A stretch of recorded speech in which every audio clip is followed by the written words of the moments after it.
Off a tree, it's like a ticking time bomb.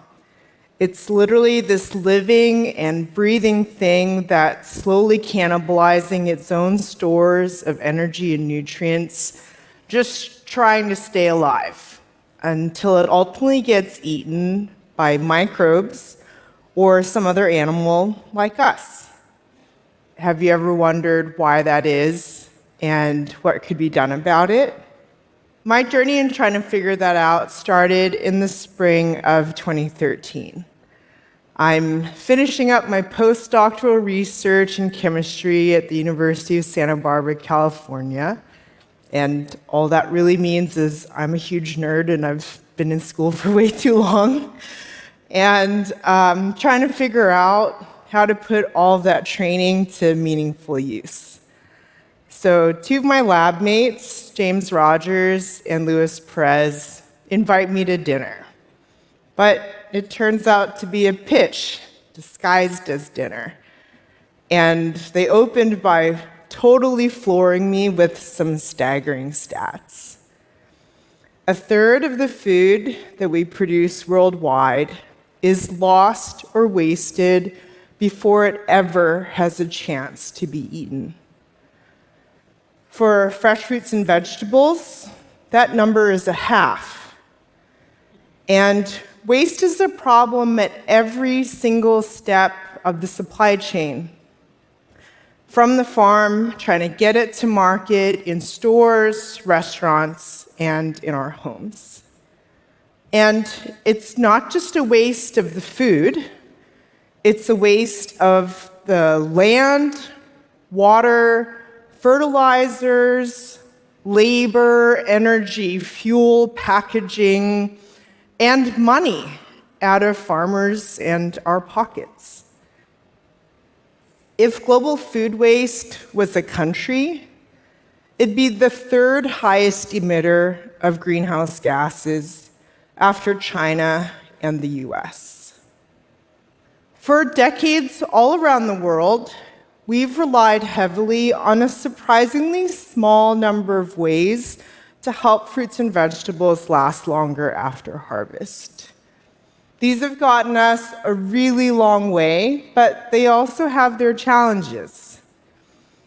Refrigeration is a massive energy suck, a significant source of emissions, and it's expensive. It's unfortunately why a lot of places around the world don't have access to refrigeration.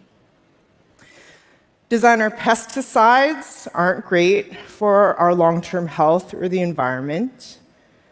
Waxes, some can be plant-based, but a lot of them are also animal-derived or petroleum-derived, and they help make produce look better, but not really meaningfully extend their life and quality.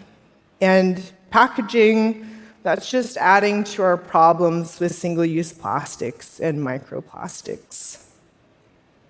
And then all of this leads to a pretty narrow set of fruits and vegetables that are available in stores today relative to the amazing diversity of what's really out there.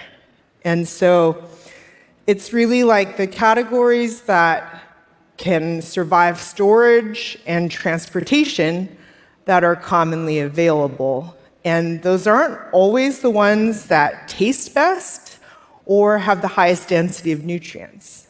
So my friends wanted to approach this differently. And we led first with some questions. How do plants protect themselves? Well, with a peel.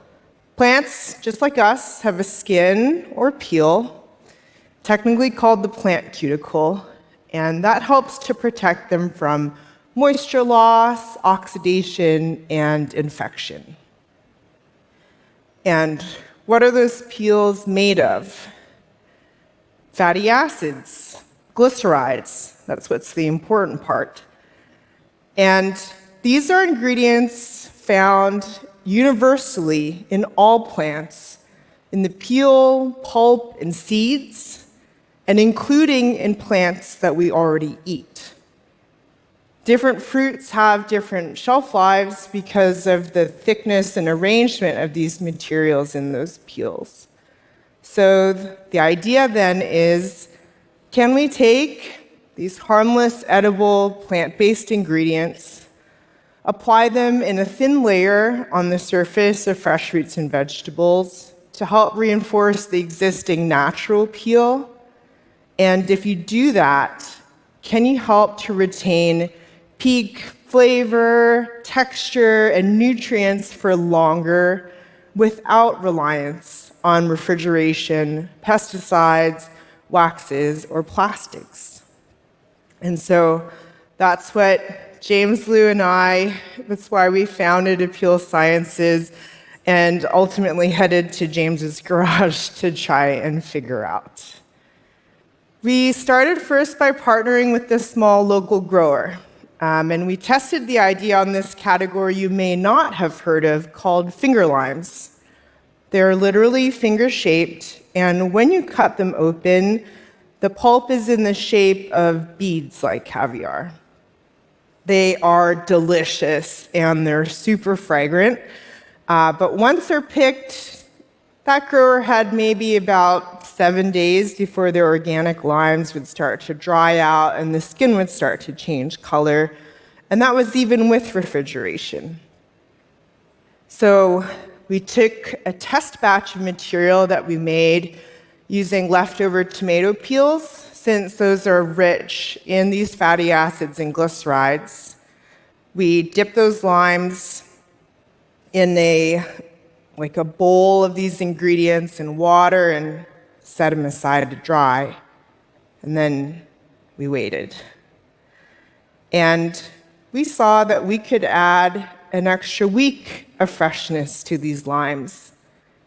And when we saw that for the first time, we were like, shut the front door. Oh my God, this might actually work. So we then went and wanted to apply this little bit of extra peel to all other kinds of fruits and vegetables. Bananas, avocados, limes, green beans, tomatoes, bell peppers, cucumbers, berries, like you name it. And what we saw amazed, and quite frankly still amazes us. This concept works for dozens of categories. Things that need to ripen before you eat them, things that don't, things that have edible peels, non-edible peels. We even saw that with protected blueberries, we could retain vitamin C levels at higher levels for longer than unprotected blueberries. And tomatoes could be harvested later, not when they were green and tasteless, but when they were red and actually ripe, and they'd still have enough time to get into your homes. And we love that it really takes so little material. The little bit of extra peel we add to an average avocado, for example, that's equivalent in weight to 1/10 of a small raisin. And even though these materials are, of course, they're edible, you can wash them off by just rubbing under running water.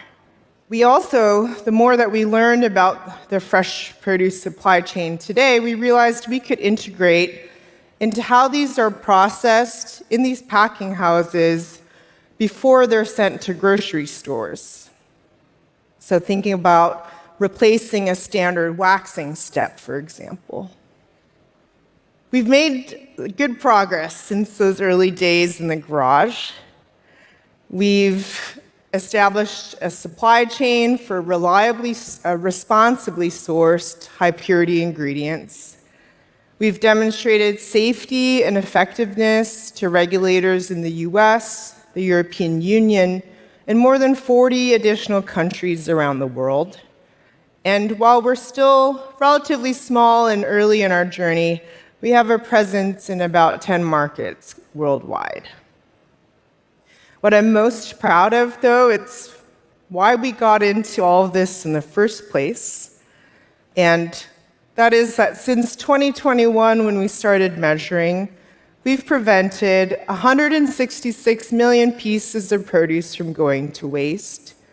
In doing that, that's avoided the emissions of more than 29,000 metric tons of greenhouse gas emissions, which is equivalent to planting 485,000 trees, and saved almost 7 billion liters of water, or enough to fill 2,800 Olympic-sized swimming pools.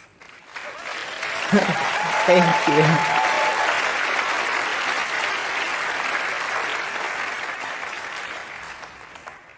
What we're also excited about is the opportunity to add a little extra peel to help small growers get their unique varieties of fruits and vegetables to market with more confidence. This is especially important in places that don't have widespread or reliable access to refrigeration, like with these regional mango varieties. This could mean that a greater diversity of fruits and vegetables could be more available to more people. The work, though, is far from done. We've unfortunately encountered food and agriculture companies that have a really hard time seeing past the food waste status quo. Shrink, as it's called in the industry, it's just accepted as a normal part of doing business. And disappointingly, we've had some folks, producers, packers, and retailers tell us, well, the waste bin is kind of my best friend.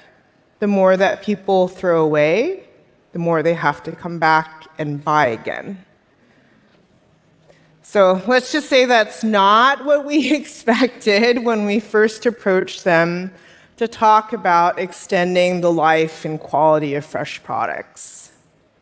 But we can't change this thinking alone, and we're not a silver bullet to end food waste ourselves, but thankfully, there are lots of startups, scale-ups, organizations, and individuals all around the world working to transform this post-harvest space. And we're optimistic that our one small innovation, using common ingredients inspired by the ancient wisdom of plants, is playing its part in having an impact, reinventing the food system, and helping to create abundance for all. Thanks so much. Yeah.